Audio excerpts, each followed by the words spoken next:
back to the Telosive EV podcast, ladies and gentlemen. Today we have a special guest star with an interview with someone who's got junk in his frunk, Randy Vasquez. Everybody, what was in the frunk? Dang it. Yeah, everybody freaked. They thought I left.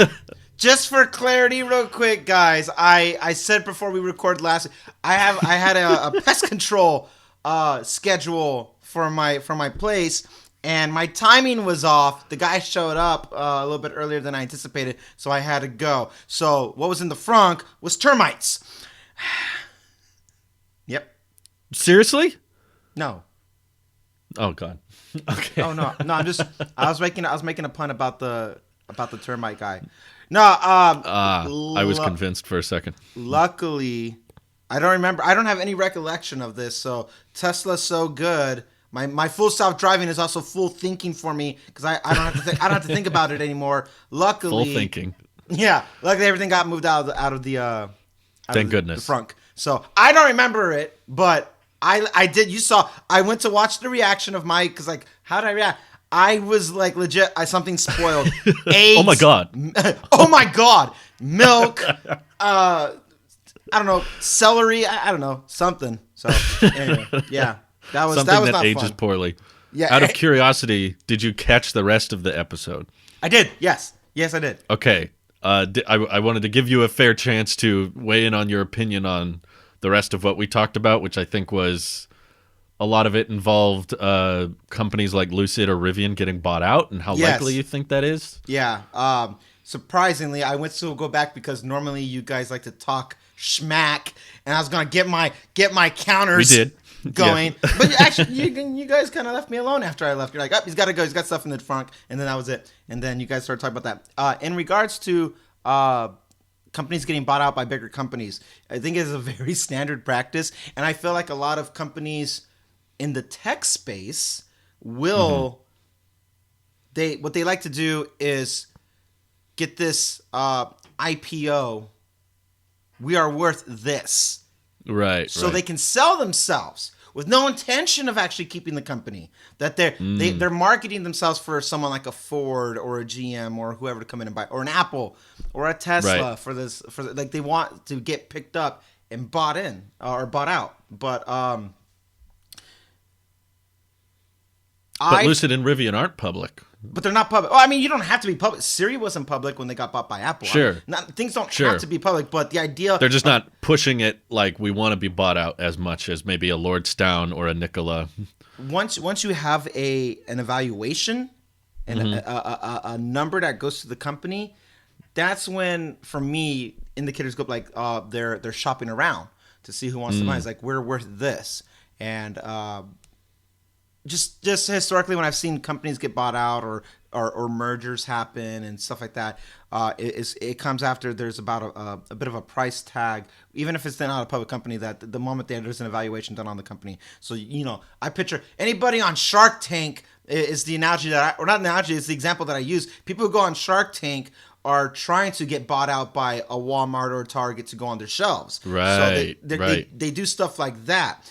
Much like that, if you had something that's proprietary, something that has a patent, something that's actually exclusive to that company, those are the people, in my opinion, who are working towards trying to get bought out if they're competing in a space that already has big figures like Tesla now, and and they're going against the old giant, the top three that are trying to get into EVs now with Ford, GM, Honda. All these guys, they all want a piece of that pie now, because not only has Tesla, and in that case even Elon, become one of the most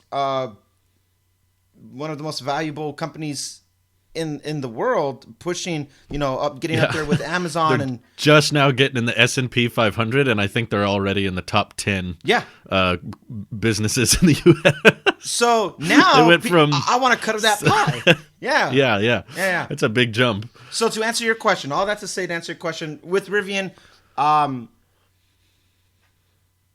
would like to see them stand their own, because me too. I prefer them. Competition's good for companies. I love competition. For sure. I don't like good getting competition. bought out. Yes, I don't like companies getting bought out because it dilutes. Not because it just competition kind of goes away. But it gets less interesting. it does get less interesting. Yeah. I will say that with that's what I would want. I can still see Rivian getting bought out though, because Sure. they won't have the same spotlight like Tesla. I follow Rivian on Twitter, and I like watching. I watched their YouTube videos too. Yeah, so I like watching the stuff. But and to their credit, they are not trying to copy Tesla from what. No, it feels like they're doing the exact opposite from what I've seen. It feels like what markets is Tesla not catering towards? Let's start with those. Yeah, which I think is smart. Yeah, I like that, and I'm also very grateful that the Cybertruck is so different from the R1T because it provides variety, and I've already seen a few YouTubers that have put their foot down and said, I'm getting the R1T, I'm not getting the Cybertruck, I prefer the look, and I just want a more traditional aesthetic, and I think that's kind of unwise, but I think you're paying a lot for a beauty tax. Is how I would describe it. It's like you want your pickup truck to look a certain way, so you're going to spend 20, 30 grand pony. more. It's kind of a weird, the pickup truck is a show pony, I guess. But either way, I could get behind the idea that there's some people, I think we both can agree, the Cybertruck is going to turn heads. Yeah. And it's going to be the oddball. It's going to stand out in the street or wherever you're going or wherever you're parking. Yeah. And there are some people who may choose to embrace that weirdness and that cyber aesthetic. And there are some people that are going to be like, I don't want that kind of attention. I don't want those kinds of head turns. Everywhere you go, that's going to be a conversation starter. What are you driving? So someone being like, I don't want to deal with that. I don't want to be the cyber guy that has to explain what I'm driving everywhere. I want to just get an electric pickup that's more traditional. I kind of get it. But my narcissist tendencies make me want it because it's not enough to have a unique Tesla anymore. Because I'm used to the heads turning all the time. Yeah. People walk in front of my car at intersections and just like. I remember when we visited you and you were parked and everyone walking by your car was taking pictures. I don't get tired of it. I will tell you, maybe I'm not supposed to say this out loud or whatever, but I like people staring. I like it. Maybe I'm not supposed to say that. I don't mind it either.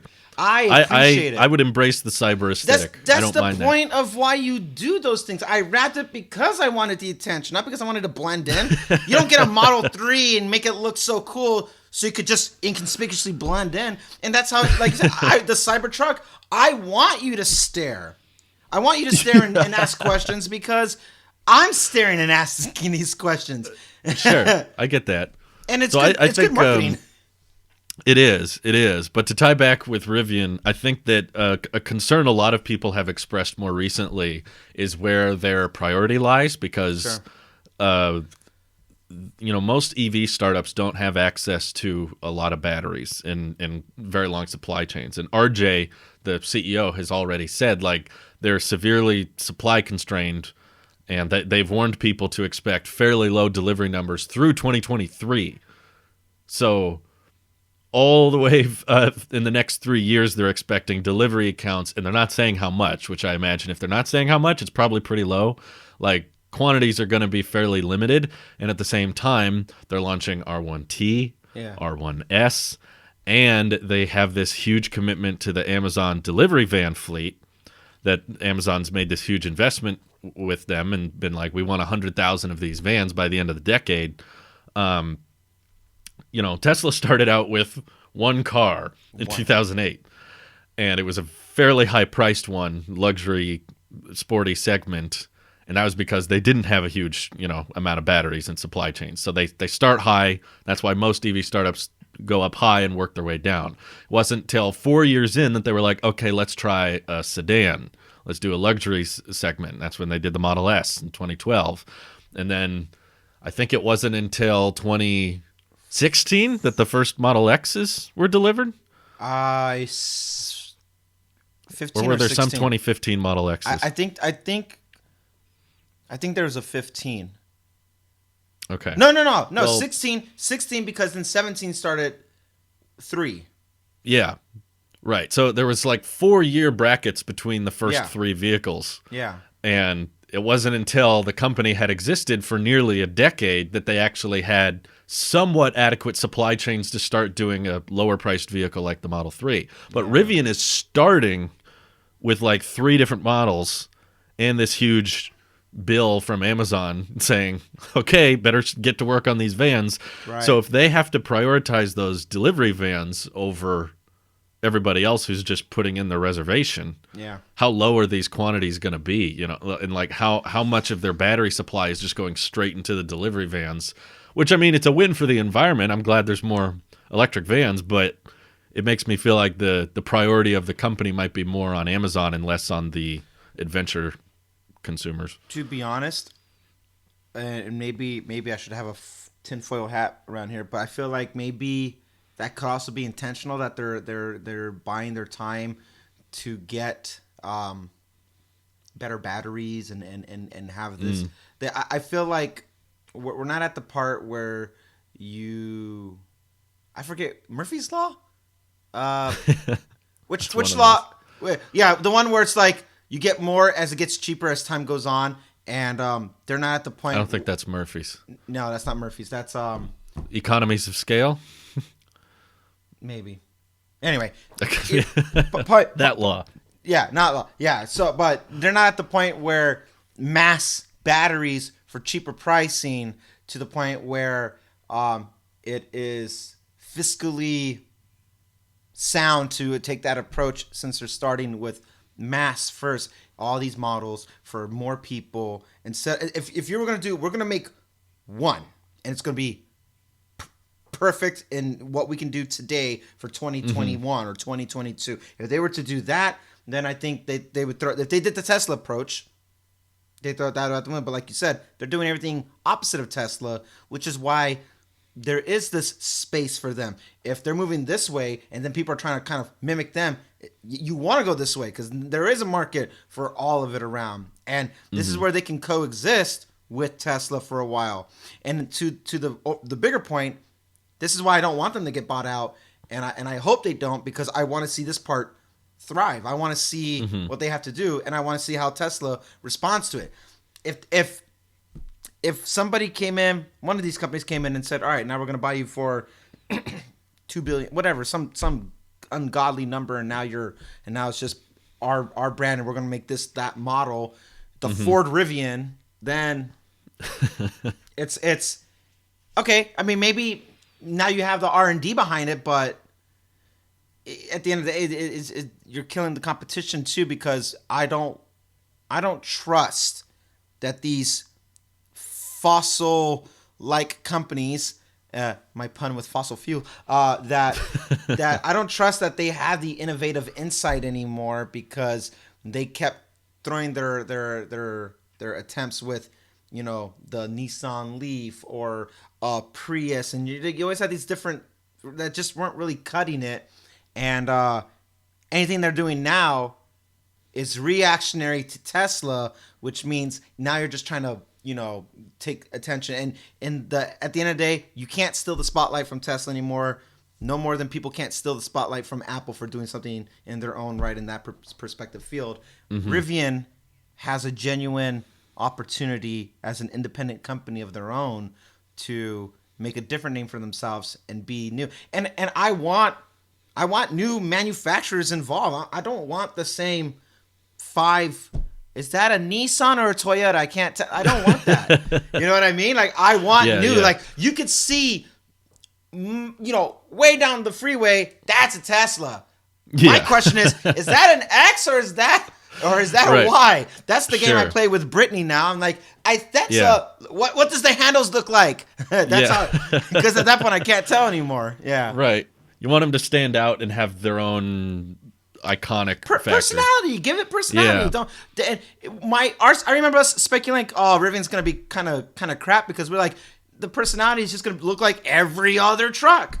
Now, I have we have our own reservations in regards to why we prefer Cybertruck, because it is all personality while also being completely practical with, you know, steel and this, that, and the other. But the idea that a new company brings their own taste and their own flavor to it, it reminds me of all those old magazines I used to look at with their concept cars in the 60s and 70s where, cars had Right. an open floor in the back and you could just turn your chair around and mom up Yeah. front. And it was, Right. you're innovating, even if it's just design-wise on a paper.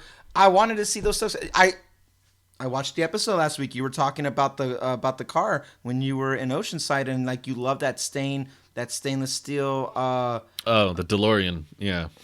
Like you love that.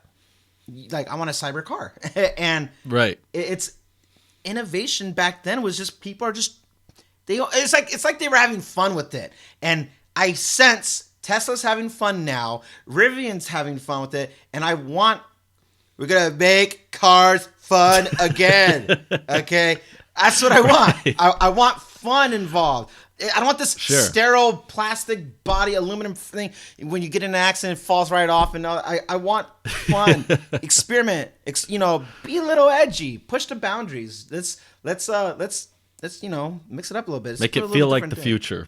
Yeah. Let's where's that ambition when your kids are like, I could be anything, and then they start doing like, I want that as an adult. I'm still a kid at heart. Yeah, I want that 1980s view of the 20s. I like that vision. I think I like that. That's great. That's perfect. Give us the 1980s version of the 2020s now. I like that. We've got the apocalypse part. Now we just need the tech. Oh no. We got that done. I think the R1T is a hard sell when the Cybertruck exists, but I feel like the R1S actually has a better shot. Because it feels like more direct Model X competition, and it's not price-wise, it's not that far off, and same for like what the range offers, and it doesn't even really compete with the Model Y because I don't care what Tesla says on their website, it's not a 7-seater. It's not. It's I've seen the back of a Model Y several times now. Who are you putting back there? No matter, Munchkins? Can we say that? Yeah.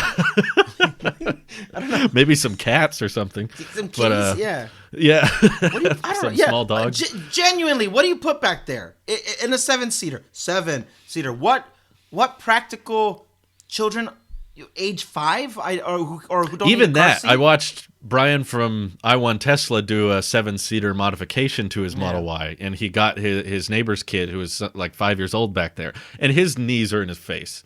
Like, it even doesn't look good for someone at that young of an age. So I don't see the Model Y and R1S being competitors. Yeah. It's like the R1S is being considered by people who are like a family of 6 or 7. That's the soccer mom. You need the third row. And the nice thing about the R1S is that the third row doesn't cost any extra. Like, you can just choose to have more storage space or a 7-seater, no price difference between the two. And it starts at around $70,000 for the Explorer package, which Model X wise is pretty close. Like they're pretty close together. And I know a lot of people who aren't a fan of the Falcon doors and would rather have more traditional doors. So I almost feel like that R1S segment has a better shot competing and finding its own niche than the Cybertruck versus R1T is kind of difficult to justify. Going with the Rivian, unless you just absolutely need it to look a certain way, which looks matter. I get that, but I will say that you obviously, one thing that like I go pretty heavy-handed about, like, function over form, but admittedly I do that to just drive my point. If we were talking and we weren't, recording right now, I would be more candid into saying that aesthetics does play a part into every decision making that we do. How does this fit into my home? We care about a certain design with our smartphones and watches and stuff like that. Sure. Aesthetics do matter. Hence why I wrapped my car. I care about aesthetics. And to most people, Rivian is going to be that comfort for them. Where it's like some people are like, I just prefer this. I don't care if it's the same as always. I just prefer that. Same way I'd say, like, I prefer a single glass panel smartphone over a fold because that's what I prefer. So I understand that. But I would say the idea, just going back to what I just said, taking risks and pushing boundaries for the sake of feeling that youth of being almost naive is motivating. It's inspiring, and it gets me excited about trying new things out. I know what a truck is like. I know what a car is like, which is why I had to get the Model 3 out of any of them, because before my Volkswagen that I had before that, every car I pretty much had before was a stick shift, and I love driving stick. It's like being in control. Automatic was like I just had a personal, like, I don't like automatic. An electric vehicle where you're back in control because there's only one gear, it's only one speed, and it's how far down you're going to put your foot on the accelerator. Right.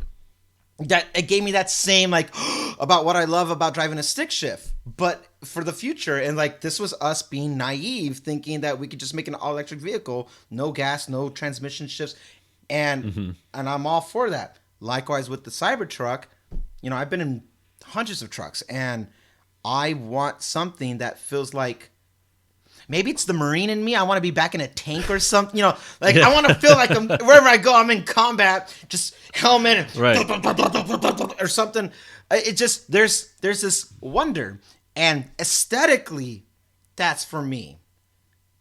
But I'm excited, if I'm proven wrong, how Rivian will do, because that means there will be a response to that from Tesla. And whether it's 5 years, 10 years, there will be an inevitable response to it. I'm excited to see their own flavor to it, because I think it's safe to say, no matter what happens with Tesla, we'll be able to say, like, yeah, that is definitely a Tesla. No matter what it looks like, that's a Tesla. Yeah. That's a Cybertruck. That's what I love about the Cybertruck. There's not a single logo on it, and you know exactly what it is when you see it. It doesn't need a brand. You don't need to identify it. The final prototype will have the T on there with the windshields and the side mirrors, and completely dilute it. But if it does, I'm just going to chip it off. I hope not. Yeah. Nope. I would prefer it to... The logo doesn't even fit with the current aesthetic of it, I feel like. It just doesn't blend in very well. Yeah, no curves. Right. You can't have the curves. Yeah. Unless they put a Tailosive EV T on there. Hey, I told you. So here I am making all these promises about the Cybertruck, like it's mine. Let's be real. It's gonna be my wife's. It's not mine. Okay, so I'm a passenger in my own vehicle sometimes. But if I did have a say, I remember telling you a while ago, and there's some truth to it. It would have been cool to see the Tailosive T in replace of the Tesla T. Just because it's sharp. Yeah, and it would make more sense. on a Cybertruck. Regardless of what the final design looks like, and again, here I am making all these promises like it's mine, and I have to convince my wife. But if the final prototype or the final design differs so much from the prototype, I would hope that I could just chip off the logo, take off the mirrors, break the windshield, and be like, break the glass, break the whole thing. Just have it. I don't know. I think I care more about the UI on the display more than anything. You spend most of your time inside the car, and I have not got my beta yet. Every day I'm checking it.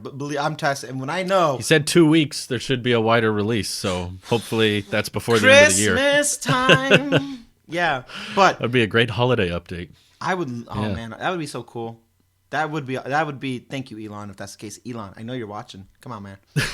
But I wonder how much they can get away with. Like, they're rolling out these full self-driving beta features that allow them to take turns and go on roundabouts and stuff. If Tesla wanted to, could they roll out an update that just says, okay, you don't have to hold the wheel and it'll drive? I hope. I mean, legally, would something stop them, or would it just be a bad look? I think it would just be a bad look, because at this point we're blurring the line so bad that I just don't know exactly if there's a law about letting the car handle all those. I know there is in the EU. I'm well aware of that. But in the US, I'm wondering if there's a law that says, no, you can't roll out an update to the vehicle that lets it go on turns and stop at stoplights, do all this stuff without me touching the wheel.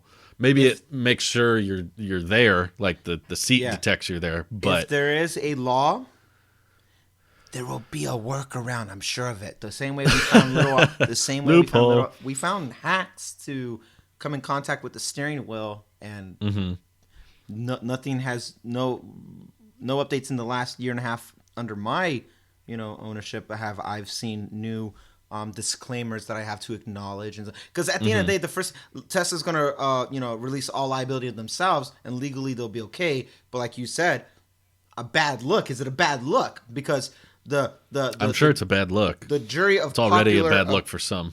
Yeah, popular opinion of the public courts is sometimes worse than what legal ramifications you would get out of it. And I don't think Tesla's in the business of shooting himself in the foot like that. So I believe, and I would hope that if there's not a you cannot do this, then I would hope that there is a way that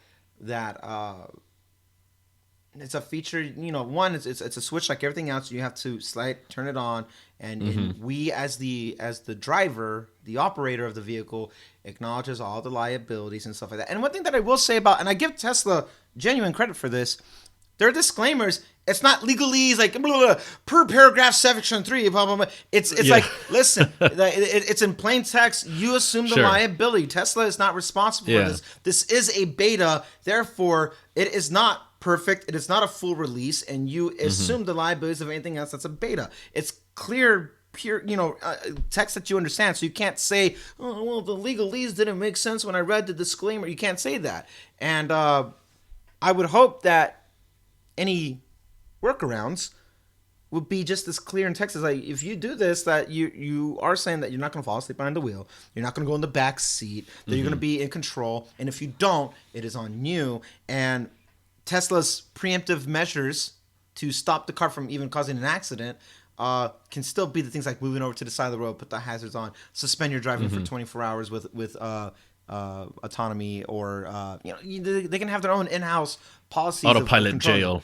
Yeah. I mean, listen, Tesla only makes the news when it comes to those accidents because it's Tesla, but there's still accidents every single day. People die in car accidents every single day, and it's a lot more gruesome than somebody who just my Tesla ran into the barricade on the side of the road between the intersections, and that was that, and now Tesla sucks because somebody was being dumb about it. If you do it by the book like you're supposed to, like you agreed to, and I will say that sometimes I may or may not be guilty of it, if you just hold the steering wheel and you maintain eyes on the road, but you let it do its thing, you're fine. You're not going to hit any accidents no more than you would have if you were driving the whole time. It's those external factors that you can't control, like my own accident. I couldn't stop a 4-car collision. It's just that's just the way the cookie crumbles. I hope in 2 weeks I get that beta and I can just do YouTube filming of things in a very safe environment, like a parking lot, and just to see, because it's super safe. Super safe. Yeah. Yeah. No chancing things there. Yeah. I just find it bizarre that the theoretically they could do that if they wanted to. Just a software update, they can just say, what if you don't have your hands there? Oh well. I guess safe enough. Good enough. The problem that you don't want to do, the part where it comes into bad taste is when the driver is not only not behind the wheel or not paying attention, but then the photo of them getting the accident is something like right, and they're doing that, and that's what caused the accident, which is no different than any other vehicle anyway. But it does come from, at that point, the stupidity of the driver. And I hope at one point we see a change in public reaction, in the sense that everyone will be like, no, that's the driver's fault. It's not Tesla's fault. It's the driver's fault. Tesla's not promoting it. Do you think that's they're not encouraging it? Is that when level 5 has truly been reached? Is when Tesla assumes responsibility for a vehicle accident? When they no longer say you are responsible. Is that when it's officially done? That's a good question. I would say yeah. I would. Okay, hang on. Let me try to play as devil's advocate here. Then give me a second. Okay. Because I think secretly, I think I would say yeah, because legally that would make sense. But So that's a secret. Got it. That's the secret. Yeah, but out loud, that's just between Out you and me, loud. Drew. Just between you and me. But for the show, I'm gonna say no, rag, you're rag, because at the end of the day, no, I can't. It's hard to play devil's advocate because airplanes, you know. If something happens with the airplanes, they assume liability for that, and you're not driving the airplane. Okay, so level 5 autonomy, they even like, nope, we're not responsible because you have a license still. You're still an operator. You still have a driver's license. And the driver's license, when you take a test, and whichever state license that you have, when you take those tests, like that's across the board. This is for a very niche specific brand, for a very specific software feature, if you will. Whereas any other vehicle, you are just as liable still, and Right. you would have to assume liability. So I think from the sense that as long as driver's license are still the same, you're still liable always, because that's those are the laws that you agree to adhere to. Now whether that stays the same and they change the driver, they change the laws of lands based off of EVs, and I can see that happening. Like we talked about a couple episodes ago about like when they changed from horses to cars for the first time. Right. Now laws were implemented. I could see laws adjusting. Laws are not meant to be end all be all. There's changes do happen. You have to grow with the times. I can see new laws being written. They have to be. They have to be. Can't exist with current law. Yeah. As it stands now, you will always be liable, but or at least that's my stance on it. But I would love to see modern laws updated for EVs when they become the majority. That day they're 51% or 50.1. When that day happens, there should be new laws written, and I hope I live to see that day, and I hope that You will. You think it's sooner? I hope I do. What if I I don't have a think heart it's that attack far right away. now? What if I have a heart attack right now from all this coffee? Well, that I can't control, but I'm true. a betting man. As a betting man, I'd say I think you make it. I think you'll see that day, but Yeah. I think Tesla's gonna try to change the laws before everybody.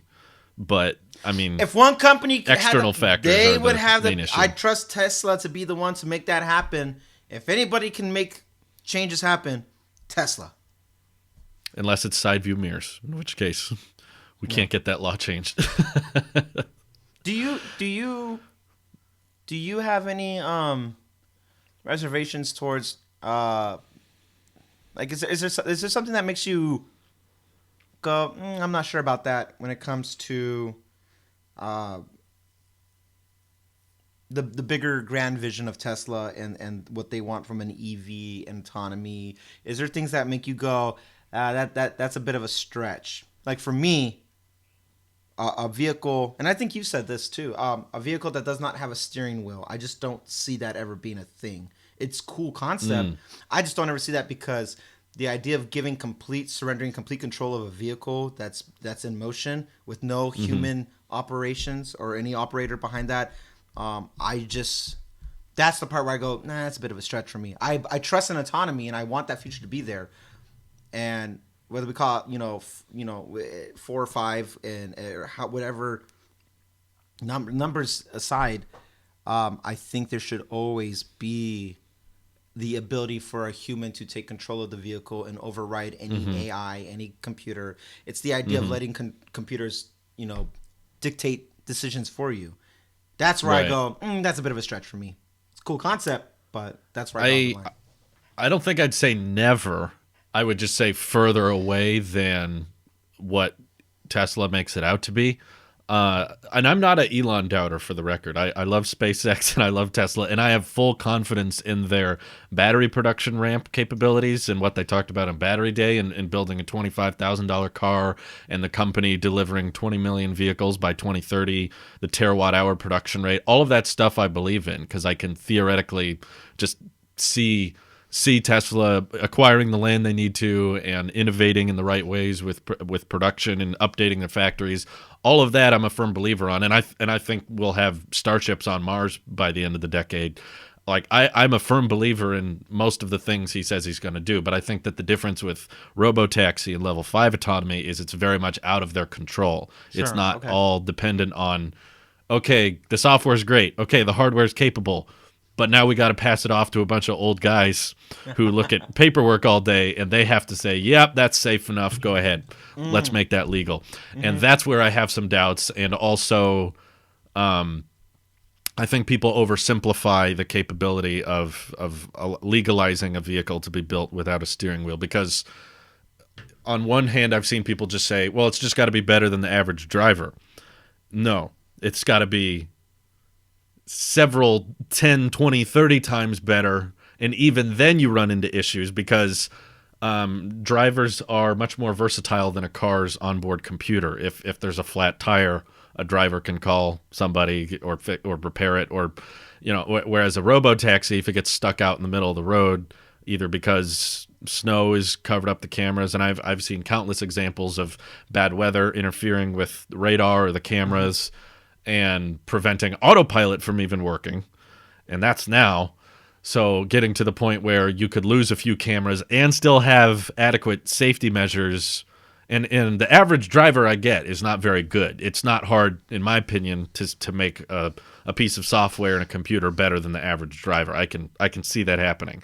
The difference is if there's a bad driver, we can take away their license. We can penalize them and say, sorry, no more driving privileges for you. You're done. But when we start saying one piece of software is now going to drive millions of vehicles simultaneously, it's not as simple as, oh, that one messed up, we'll take away his license. No, this is the same software being used across millions, which means if there's one vulnerability, it can potentially impact millions of people. And that's not even counting the other vehicles on the road with people in them.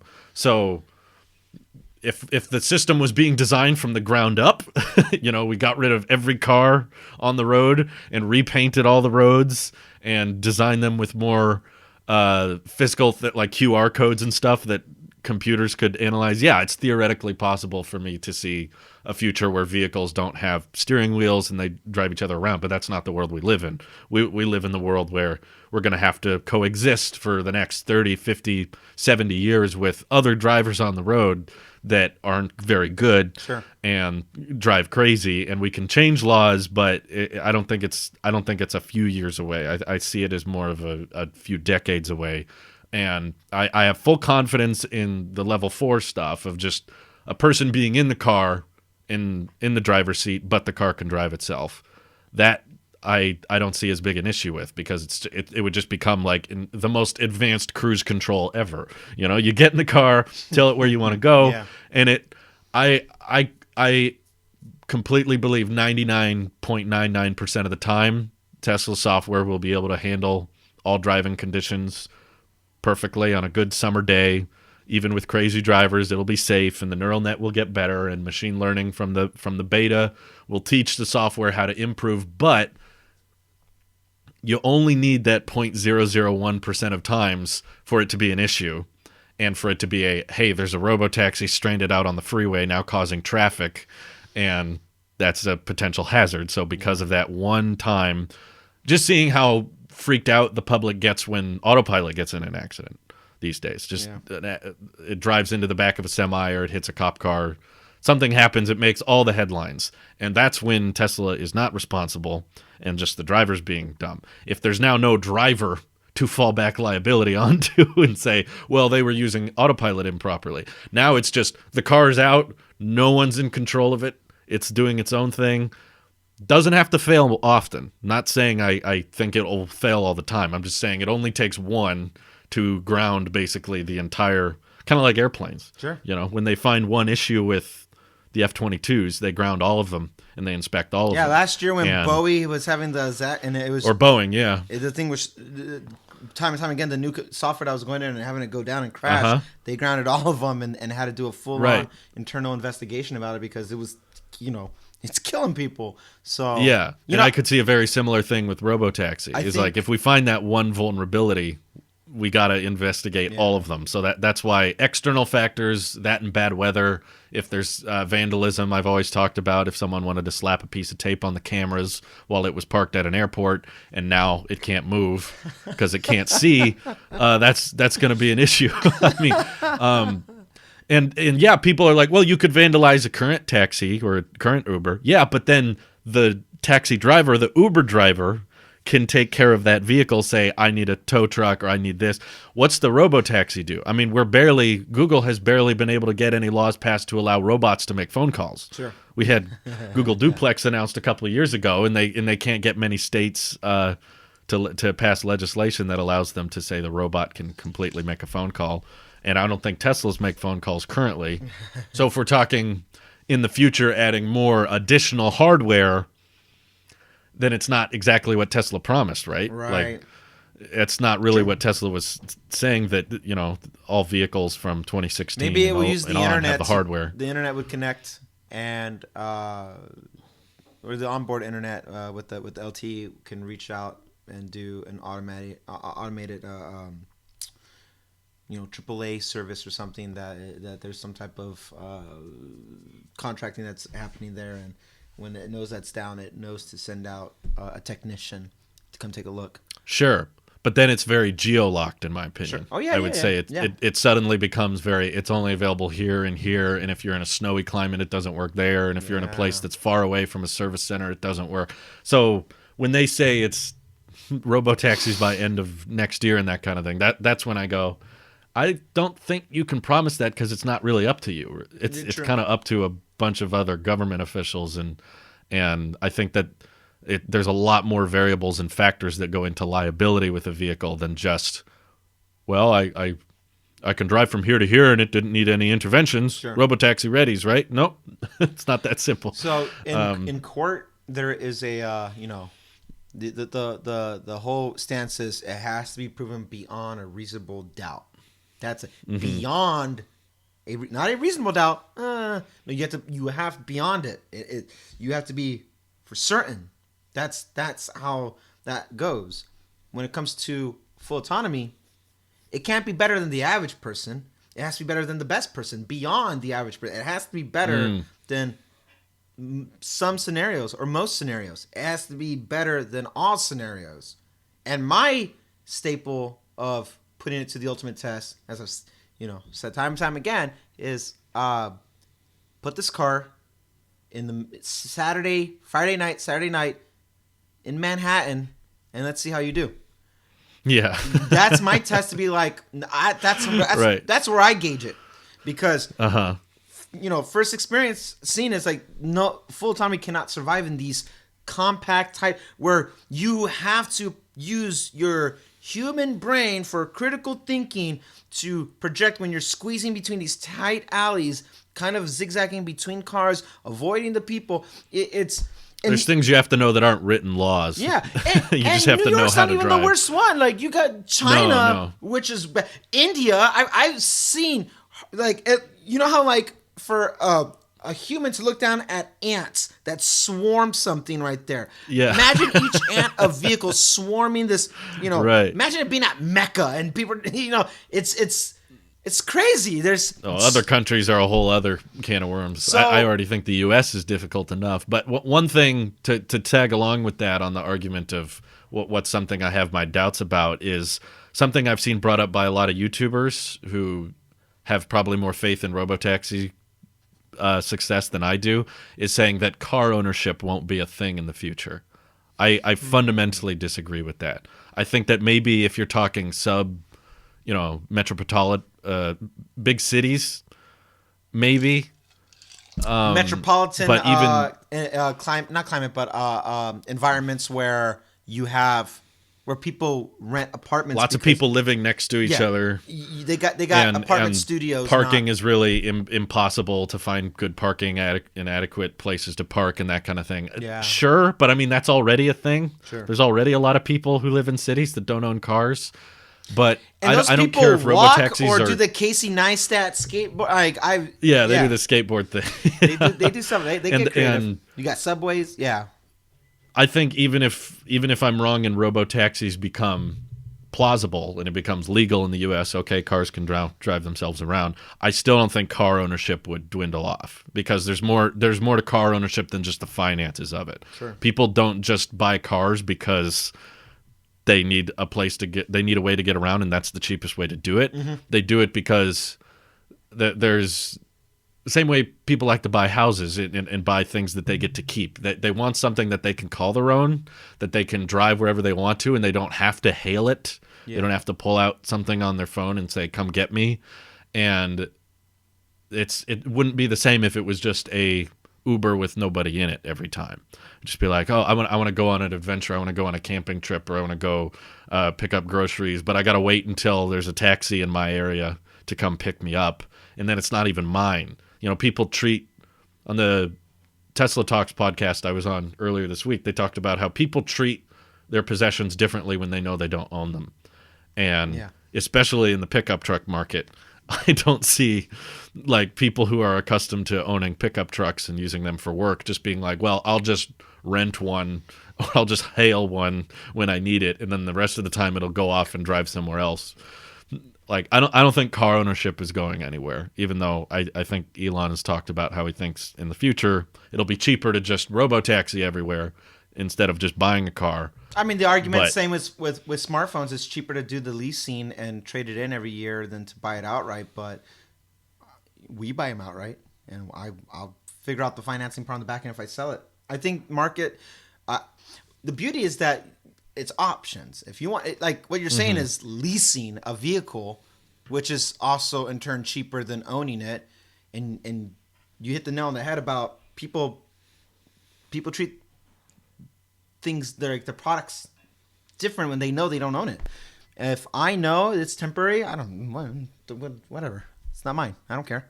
And that's just, I feel like that's a very natural reaction. And then you're getting a very used experience. If every time you wanted to go somewhere, you know this car has been hailing a million other people. Yeah. Who's thrown up in the seat, you know? Like, out partying or whatever. It just, there's a gratification that I get when I go mine and I could touch it and it's like you can't tell me what to do. That's natural. It's almost like it's American. You can't. It's mine. Yeah. You can't tell me what to do with mine. This is mine. A very American mindset, which is why I'd say in the bigger cities, I could see it maybe being a thing because it's already sort of a thing. And in a lot of places in Europe, car ownership's a lot lower because there's a lot of public transportation. And with countries that have a lot of public transportation, it makes sense for them. But United States is like objectively more spread out. Yeah. Very wide open area for a lot of communities. In fact, I would say most of the population is not in major cities. If you add together all the most populated cities, it's not even half. That's a good. Of the US. I don't know that number. I know there are very highly condensed areas: New York, Chicago, L.A. But you've got probably less than 30 million with those three cities out of 350 million that live in the states. So it's a decent portion of the population that lives in those major cities, but a lot of the country is still in very spread out rural, probably in towns like where I live, where it's just like, we've got some stuff, but it's not like a major, I still got to go to a different town to go to an Apple store or something like that. Yeah, and I'll be honest, in cities like this, public transport it's a would not work. Adjustment in me being at the end of the day I am in a major city. I just don't live in the major city part, but I am in a major I guess county in this case. But even then there's a certain draw to car ownership of being able to say, this is my car, it's in my garage right now, I handle the battery, I can customize it the way I want to. Like, we don't just get cars for moving from point A to point B. There's character to them. There's fun aspects to them, and I don't think in the future, it's an experience. Even if robotaxis are cheap, I don't see people just being like, well, if I want to go on a performance, driven road trip, then I'll just rent one for the weekend and then let it go back into the fleet. Like, there might be more of it, but I don't see ownership going away some people do. I feel like innovation comes from ownership as well. People who made the little Tesla truck, right? Yeah. If you had to return that, you don't want to pay that fine. Like people get creative, and even like with the raps, I just things in general. I think I've seen creativity spawn from people who own their vehicles, and they do unique things, and from something as minor as LED lighting to almost redesigns. When I went to the museum to go see the Cybertruck, somebody took an actual Hummer and turned it into the Warthog from Halo. And it was life size, and I'm standing next to it, like, wow. And now it's an H2, and now it's just an H2 Hummer, and like, and then the museum bought it. Like, hey, we want to display this. This is great art and stuff like that. If you want to stifle creativity, then I guess what I'm trying to say is that you don't want to stifle it in ownership. People just get kind of creative, and even if it became a thing where it's like, well, you don't own it, I think people are still going to break the rules and be like, screw it, and still try to do something with it and pay the piper, so to say, at the back end. But I do agree. Yeah, you got me thinking about that whole, the population is in the major cities that doesn't dictate the actual all of the Americans and they're I think it's easy for big tech companies and big CEOs to misconceive how a lot of the population is, because they spend so much time in major cities, and that's what they're used to, and they just feel like that's what the whole world is, when in reality there's so much of every country that's just spread out, not metropolitan. I can't say the word. Metropolitan. Thank you. Metropolitan. And their public transport would not work out here, even if you had infinite government funding. And I probably wouldn't even want to use it, because I know the type of people that live out here, and I don't want to share, whether it's a bus or a little robo-taxi, I don't want to share cars. And you're in a small town where everybody knows everybody, and you don't I don't want to talk to you.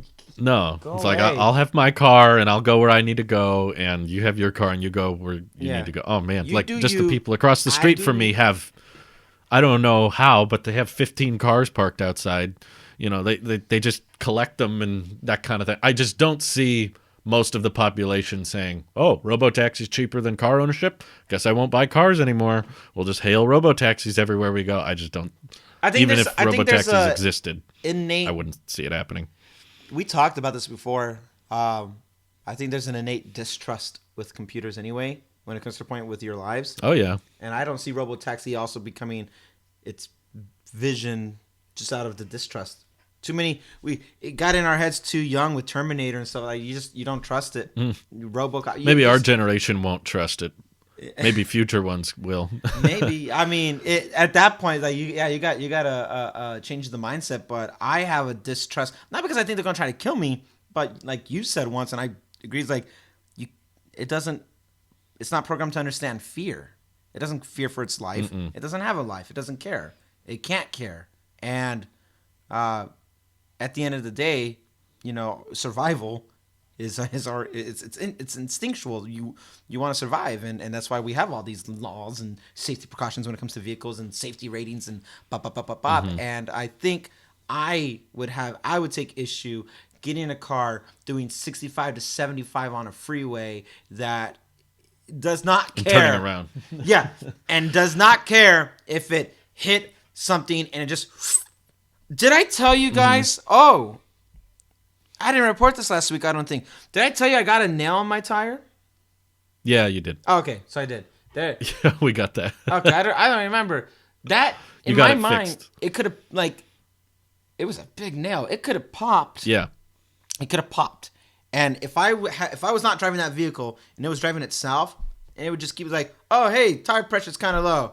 All right, well, we gotta keep going, and because at that point you can't just go to the next thing at night. There's nothing open to get it fixed, so it's either gonna take its destination or reroute back home. But in any scenario, at any given point, the tire could have blown out, and if it blown out, that could have put me in harm. That could have put me and Brittany in harm. And sure, I the idea of not being able to control that situation, that petrifies me even more. It's like, oh my god, I can't even. There's no trust there. I trust a human before I trust a computer, because they want to live too. That's why I trust the pilot. When you can talk to them. Yeah. There's a language you both speak. Usually. I mean, not some ones and situations zeros. Maybe not. Yeah. But I mean, there's always a disconnect. I mean, I'm sure any parent can attest to like the first time they let their kid take the wheel and drive them around. You're overly cautious and you're like, oh, okay, hold up, slow down a little bit there. Yeah. Turn now, go, go, go. Like Yeah. there's already a disconnect when it's just not you who's used to driving Sure. is now in the passenger seat. But in this case, in the driver's seat, but the car is doing its own thing. And there's no, that's a different, it's not your kind, it's not your species. So when it's driving you around, there's a natural, like Dirty Tesla talks about it a lot when he's testing his FSD betas. He's like, I wouldn't have done it that way, but it's not technically illegal. It's just a personal preference thing. Some people would accelerate more here, and the car decided not to, and I would have turned a little bit differently here, but the car didn't. It's just there's a natural disconnect of that's not how I would do it, and because of that, yeah, you're right. There's a lot of distrust, probably in our generation, maybe less so in future generations when they grow up with it and they're used to it. Probably someone a couple generations behind us wouldn't have been comfortable plugging in microphones into the wall with internet connections, but now we're doing that. We don't really care that much. But my wife's grandma does not trust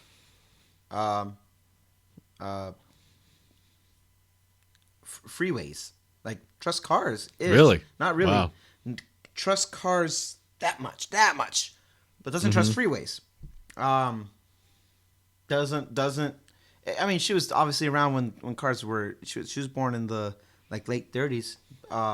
So cars were around, but not like how they are today, and definitely not in the mass that they are.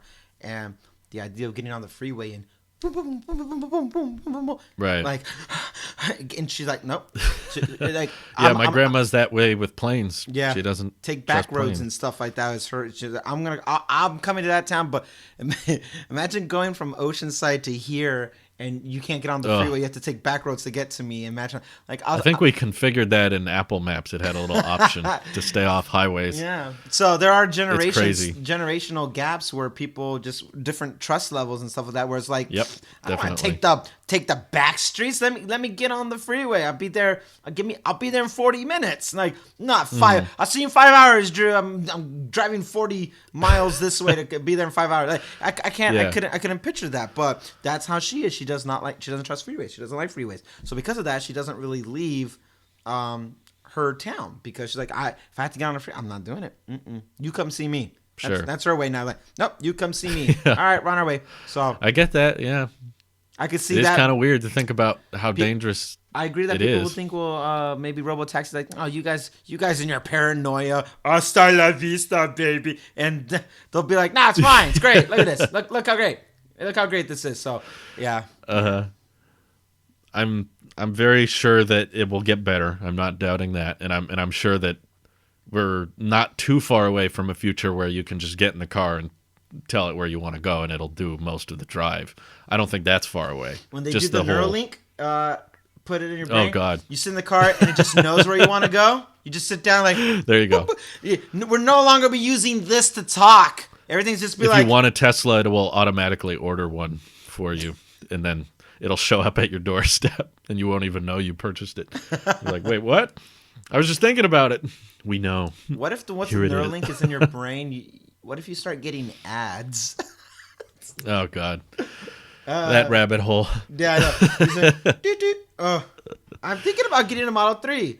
Oh, but for your configuration, you might actually want the Model Y. And can we upsell you to get the full self-driving with the 7-seaters because it will sit 7? Boom. I didn't. What? Like subconsciously you wanted subconsciously you wanted it, so we went ahead and we bought it for you. We did the cost analysis with your bank account. We saw that you could afford this payment. So you're just going to be spending the rest of your life paying for this. Thank you. Oh man. Yeah. That would be hilarious. Do you think that the 25K Tesla will intentionally look weird so that they don't have overwhelming demand issues? No, only because I think like Elon's goal was to make an affordable car. And 35 when we still had it was affordable enough, but not for mass. Close to average. Yeah, people are more comfortable if there's a 2 at the front instead of a 3 or a 4. And I feel that it's the natural progression of things that we didn't compromise on aesthetics for the 3, knowing it's going to be significantly cheaper than the S. There's a little bit of a design thing. Like, do you prefer to have that indent where the T sits up front on the hood? Or do you Sure. want to, so I mean, But there's if you little. think of something like the Cybertruck, it was like to fit the needs of this market, to see Sure. what people want out of this vehicle, we're going to compromise on traditional design. Could they do that same practice for a 25K? I don't. I don't. I don't think so, because I think now when we go back about that whole cost of like bigger battery for cheaper price and stuff like that, I think Tesla can still make a decent profit margin on a 25,000 price range now, with the capabilities of giving you a battery that's not going to be the best, or maybe it's not the worst either. It's now on par with Model 3, but now the Model 3 will get like Model S type of longevity. Like, I could see adjustments happening under the frame of the vehicle where the battery sits, and that's what's going to be moving around, not necessarily the aesthetics of it. Because one of the beauties that I like of Tesla is that they're not really like compromising on core functionality to drive the price down. You'll compromise maybe, premium connectivity, speaker, or what, like all these things that are not a necessity. It's just preference. Right. Do you want leather, pleather? You want heated seats, cooling seats? All that stuff is just accessories at the end of the day. To me, they're the ornaments to the Christmas tree, but they're not the Christmas tree. And I feel like the 25,000 price range will give you ultimately same batteries, maybe what we get, like maybe what my Model 3 has, as the other ones will get better battery improvement. And you don't really have to compromise on aesthetics. So just look smaller. The Model Y is a swollen 3, and the model and the Model 2 will be a starving child next to the 3. But at the end of the day, a 2-door, I mean, cost might be driven down because, like, okay, less parts of it. It's a 2-door now, and we could still get a good profit margin because of the battery. I feel that would be the better approach to still meet that medium. It's like, well, I want more. Well, then we have a model for you for that price range. Yeah. Yeah, I wonder how, because I still feel like Cybertruck may have changed things now that they've gotten so much hype and it went viral, and I don't know. I just feel like I don't think it'll be a 2-door. I know we can go back and forth on that forever. I just feel like if they wanted it to be robo-taxi capable and they wanted it to be compelling, they're not going to compromise on the functionality like that. And if it's a 4-door, then I don't know, anything I can imagine that's smaller than the 3, I just imagine cannibalizing the 3 or being way too similar. So if they made it basically like the Model 3 stays at the price it's at and it gets better range and it might get better interior features like ventilated seats and that kind of thing. But the main beauty tax will be going towards, if you want a normal looking car, you get the 3.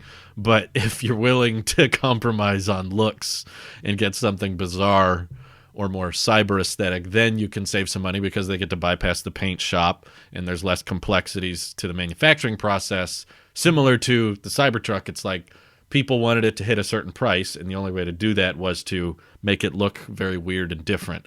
And I wonder if they're considering doing that again. And yeah, I'm sure the range will be around 300. They talked about that on Battery Day. They said the 25K model will be an iron phosphate battery, so the range will not be groundbreaking, but it'll be enough to get most people through what they need.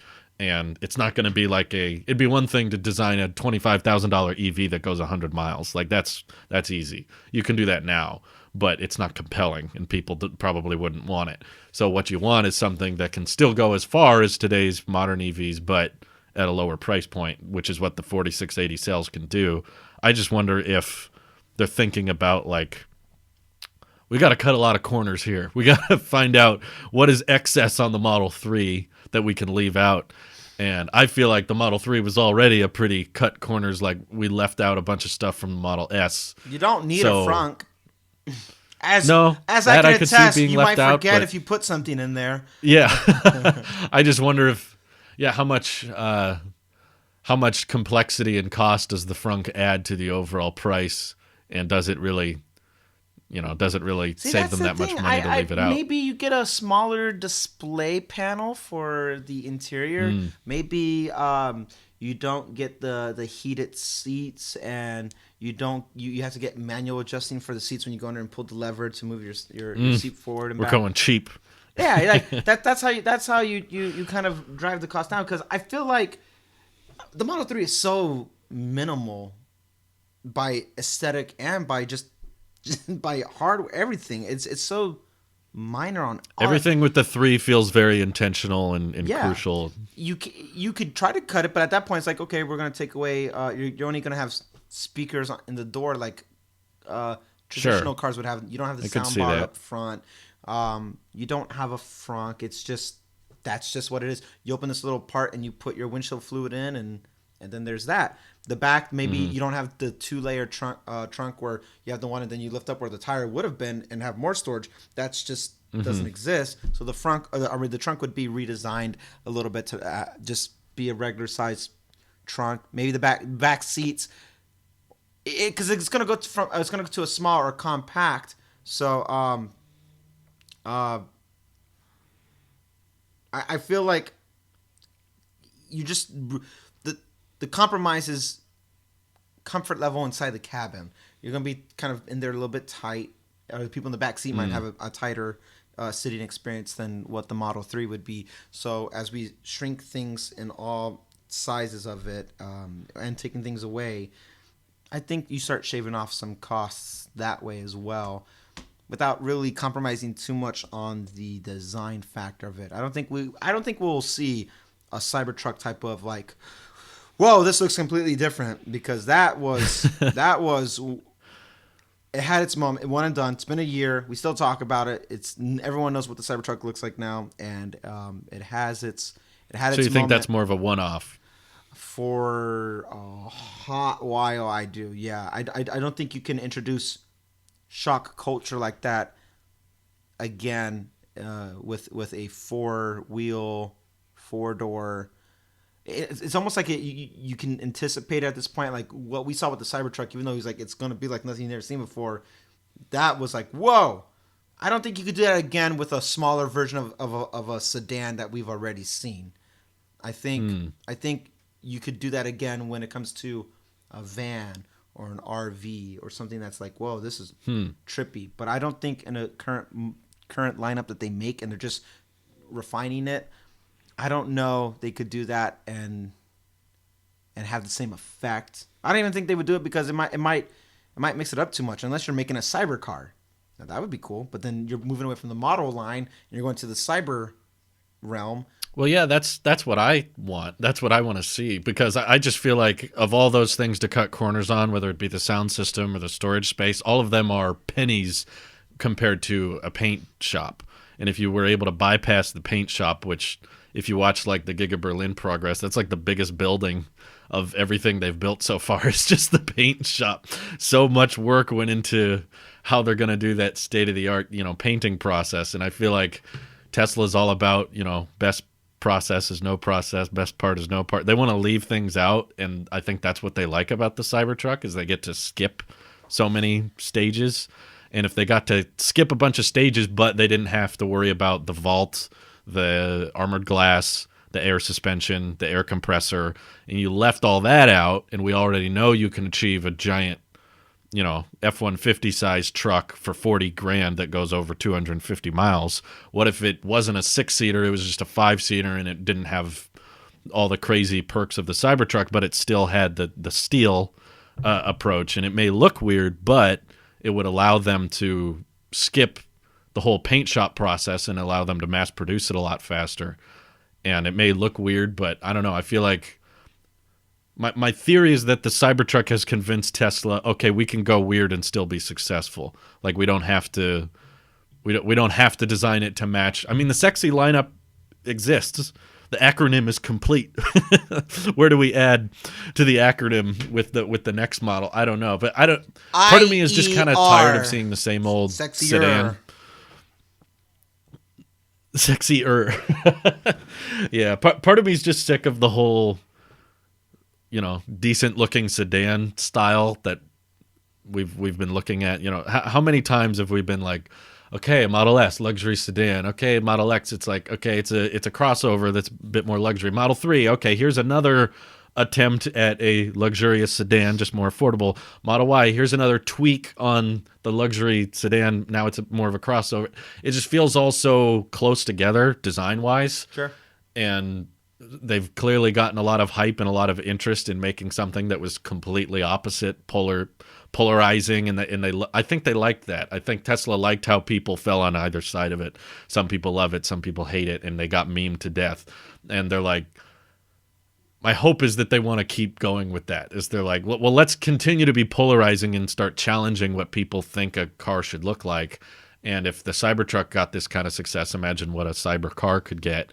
And if it's $25K, then sure, even if it looks weird and it looks like a piece of cheese or a doorstop, then people could still say, well, yeah, it looks weird, but it's very practical. And as long as the specs are there and the price is good, I don't care what it looks like. And that's what I want them to do, but you're probably right. For the record, I think they're most likely not going to do that. They'll probably just. I think we can have both. I think we can have the sexy lineup keep getting refined every couple of years, and it just kind of updated, and then you start working on this cyber line and start expanding that. That ATV, looks like it belongs with the Cybertruck, and that's just a toy. Made for each other. Let's expand on that, especially because the truck as a whole, that with the battery that you can now power other, you can power the ATV, like just the idea of that, of where it can grow from there and start to be a hub for other accessories, whether the concepts we saw with the trailer and the camping and things like that. Yeah.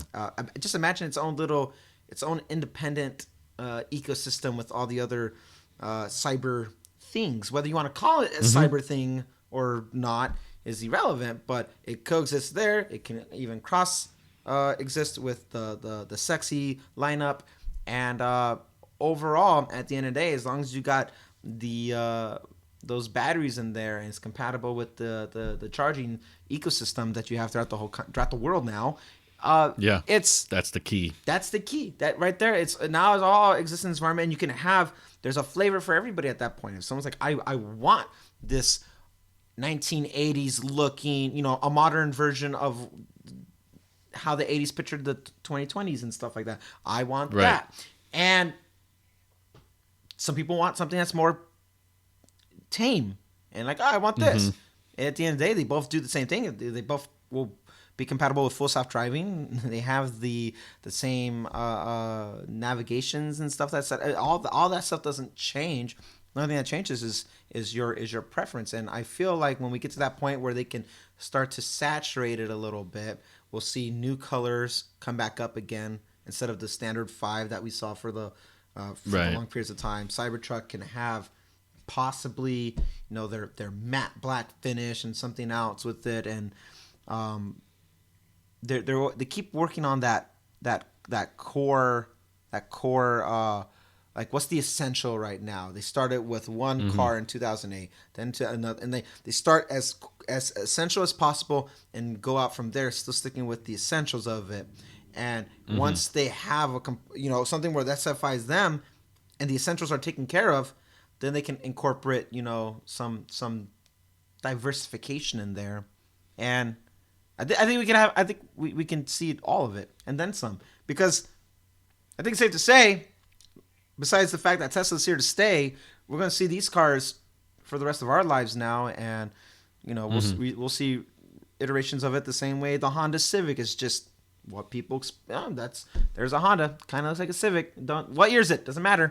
It'll be just as common in that way, or an F-150. Yeah. So I think I would just be less interested or less excited if at Tesla's next event in 2022 or 2023, and they just come out on stage with this squinched Model 3. It just looks like, nosed. oh, there it is. There Kind it of like is. the Model Y event. Like the Model Y is a really important vehicle, and it's a cool vehicle, but just the on stage moment was kind of a, Is it? huh? Huh? Is that is that a 3? No, I'll go. Okay, What's it's a wrong little with that bigger. Model 3? Yeah, that Model 3 looks tall. So if we just have another one of those moments where it's like, all right, there it is. I mean, I'll be happy for its existence, and like I think it'll be an important moment if it. I also don't think they'll exactly hit 25. When they say 25, I'm anticipating 27, 990. That's still really good, but I'm anticipating like 29,999.99 and still say it's in the 2000 or 20,000s. yeah, just so they can start it with a 2, Yeah. be close enough. Yeah. That's what I That's feel. Yeah. that's probably what'll happen, but. Yeah. Yeah, I just would be less interested. I want to see more companies take risks and do more designs that challenge what we expect and what we're comfortable with, instead of just being like, oh yeah, that's a hatchback, compact car. Okay, yeah, that pretty much looks how I thought it would look. They're just like, well, this is what we're good at making, so we're just gonna keep making these. It's like, come on, challenge yourself, like push It's yourself. dangerous to get complacent. You don't want to get complacent Yeah. because that's when you get surpassed. That's what happened with Ford, GM, and all those other guys. Like they got complacent. When you get complacent, you're gonna make room for the next generation of things to come through because Yeah. let nature run its course. It's gonna do it one way or another, with or without you. So yeah. I liked the Cybertruck event because we knew nothing going into it. We had no clue of the specs or the design. There were no leaks, and it was just like our reaction being captured. All three of us, like it was cool to watch that because it was a true unveil, which we don't get very much anymore. Everything's kind of revealed early, and we kind of know what's going to happen. Whereas I want more times where it's just like we don't know what's going to happen, and then it happens, and we're amazed and Yeah. I want more Cybertruck attempts like that, where you challenge people's beliefs, but then you slap that price up there and everyone's mouth drops. Oh, yeah. Whoa! And we're gonna give you a couple of years to adjust to it, so that right. it doesn't shell shock you anymore. If they announced it last year and sold it last year, I'm not sure it would have done as well as it's going to do next year and following years because we've had time to, they're like, here's what it is, and now they're gonna kind of ease you into it further as you see all these promos and it going on Jay Leno, and then just putting it in museums and stuff like that, and just random people seeing it on the road. It's like they're conditioning our minds to be like, yeah, there it is. Wow, that is a head turner, and I'm all about it. Yeah, but I agree. Me too. I like when people take chances and risks like that, just because it keeps the kid in me alive about wonder and keeps it interesting. Yeah. Yeah, it doesn't need to be boring. I've seen the VW ID3 and the ID4, and I've seen the Polestar 2, and I've seen other EVs where it's just like, okay, I get it. You got a screen. That's great. Congratulations. There's some cargo space. That's nice. But just seeing how we can bypass a lot of the complexities that we normally put into these cars that we're trying to make cheaper. Just be like, how much crazy design can we get away with and make it cheap? I'm not for crazy design to make it more expensive, but right. That's what I liked about the cyber aesthetic. So we'll see, I guess. But it sounds like that's their next vehicle.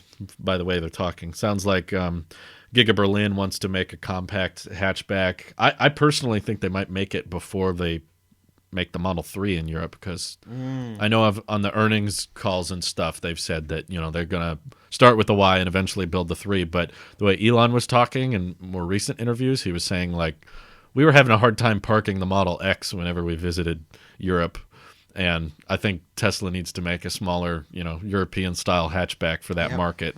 And I think because of how the ID3 is ramping over there and all the European EV competition, which is a lot stronger than in the US, they should probably focus on that right after they get the Model Y facility up and running. The next move should be the European hatchback. I don't think they should do Y, then 3, then the hatchback. I don't think the 3, for what it is going to sell super well there when you have all these other European-style hatchbacks coming out. So I have a feeling they might change their plans on that one and be like, actually, we're going to focus on this first. And it might be a European exclusive thing, but maybe we, like you said, we can get both. We'll get the traditional, more, a vehicle with paint, a crunched down Model 3. That'll still have panel gapping going on. Yeah. And then we can have cyber exoskeleton for the U.S. because the Cybertruck's probably going to do the best in the United States compared to every other market. So we're a pickup truck country, so makes sense to kind of launch it alongside the two there. Sure. Yeah. That's what I'm hoping for. Cool. We'll find out, I guess. Yeah. Anyways, final thoughts. Do we have any things we want to close on? This is gonna be. When does this go live? Monday. Is that I think a bunch of Nikola stock gets opened to sell to a bunch of people the day after. Oh boy, Nikola. Keep your eye on Nikola stock tomorrow, ladies and gentlemen. Final thought is don't be a Nikola. That's my final thought. December 1st. Man, I'm using my phone to talk to you right now, so I picked up the OnePlus, and the calendar is so confusing. Oh, how the heck do people... Okay. December 1st Tuesday. is Tuesday. Yeah, that's December 1st. All right, so the day after this podcast goes up, yep, I'm going to be keeping my eye on that Nikola stock, not because I want it, but I just want to see what happens. I think the 1st is when Trevor Milton is allowed to sell his shares, so we'll find out. He's going to dump it. He's going to dump all of it. Maybe. All right, guys, have a good week. Talk to you later. Bye-bye. Bye.